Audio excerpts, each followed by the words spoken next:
જાણવા જેવું અમદાવાદમાં સરદાર વલ્લભભાઈ પટેલની યાદમાં સરદાર મેમોરિયલ બનાવવામાં આવેલું છે। એક વૃદ્ધા રોજ આ મેમોરિયલની મુલાકાતે જતી હતી। મેમોરિયલમાં જવું એનો રોજનો ક્રમ બની ગયો હતો।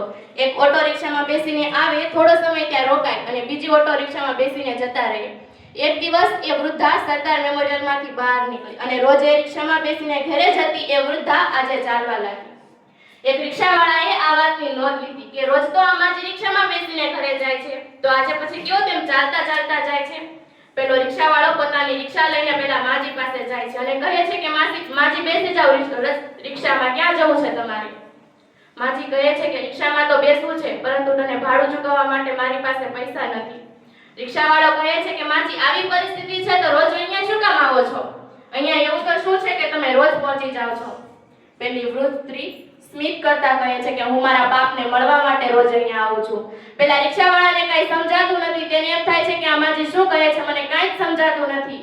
ત્યારે પેલી વૃદ્ધ સ્ત્રી કહે છે અને મારા ભાઈ, હું સરદાર વલ્લભભાઈ પટેલની દીકરી મણિબહેન છું। પેલો રિક્ષાવાળો તો ભારતના એક વખતના વડાપ્રધાન રહી ચૂકેલા સરદારની દીકરીની આવી દશા જોઈને ચોંકી ઉઠે છે।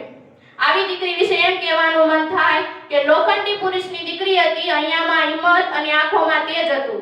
લોખંડી પુરુષની દીકરી હતી, અહીંયામાં હિંમત અને આંખોમાં તેજ હતું। સરદારની સંસ્કાર ભરી છાયા હેઠળ ત્યાગ અને સેવા એ જેનો સાચો માર્ગ હતો।